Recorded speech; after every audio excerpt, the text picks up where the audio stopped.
My name is AGGIE Toppins, and I'm from the United States. I wear a lot of professional hats, but all of them stem from graphic design.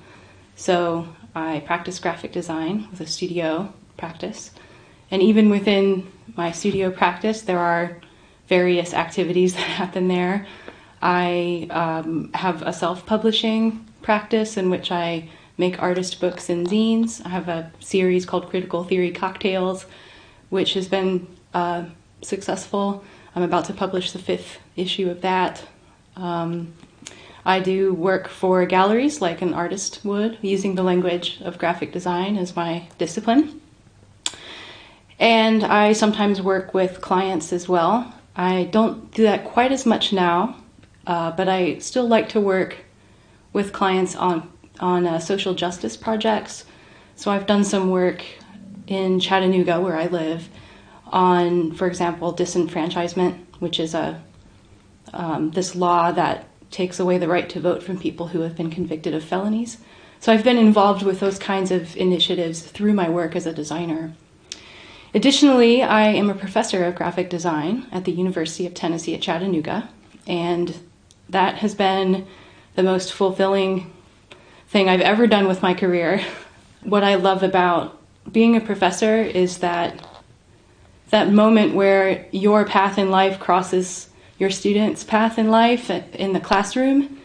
And the classroom is this brave space where we talk about how we use our work in the world and how we challenge the ideas in the world through our work. It's very meaningful to me and hopefully to them. And then in addition to teaching, I'm also an academic administrator. So I'm the head of the Department of Art at UTC, which means that that's a really different hat. That's a new hat. I run the business operations for our academic unit and steer the strategic leadership of the unit, which means that I'm thinking quite a lot as the first woman to hold this position. What does it mean to shift paradigms of leadership? Institutions of higher learning tend to be extremely formal, which is something I'm not very good at navigating because I'm a pretty casual person, grew up in a pretty casual family, but these layers of formality, it's a kind of knowledge in and of itself. Navigating those systems is a kind of knowledge. I remember it mystifying me as a first-gen college student, just the kinds of forms you have to fill out and the kinds of avenues you have to go through and the kinds of words people use, and a lot of these words are confusing, and yet they have consequence. And I had to learn that game when I was also trying to study, because college has historically been an elite person's privilege. But now, increasingly, people need to go to college in order to be employable. And also, college isn't just about jobs. College is about expanding who you are as a person. It's about becoming.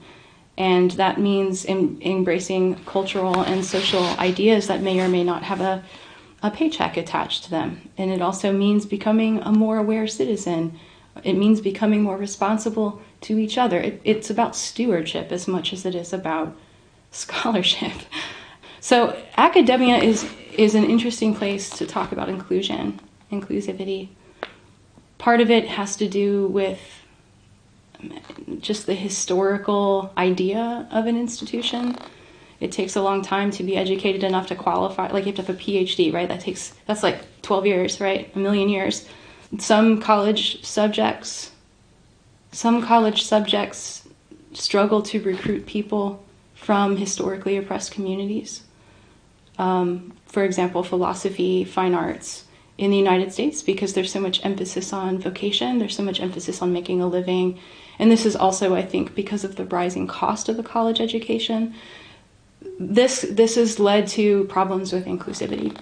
I hope that my students know that I care about them. And people don't like to say the word love in the context of teaching, but I very much think teaching is a form of love. You're invested in another human being, legitimately interested in their voice and what they bring to the table. And teaching doesn't work as just sort of a passive delivery of information. It's an exchange. It's an exchange between another person who has value. And I try to help my students see each other that way. And this is another term from Bell Hooks, actually a different text, but this is the learning community. how to create joy in the classroom means you must remove power. Historical oppression has long-lasting impact, and to overcome that takes longer than just wanting to have inclusivity. It's systemic change that trickles all the way down to a child's first day of school, right? But I hope that if more and more women enter these professional spheres, that we can remove the need to remove the need to dominate, remove the need to approach. I guess I keep bringing up domination because that's what I'm seeing as the opposite of love.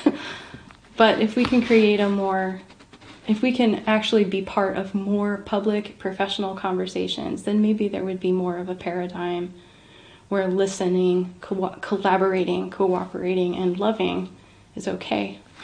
It's not considered weakness.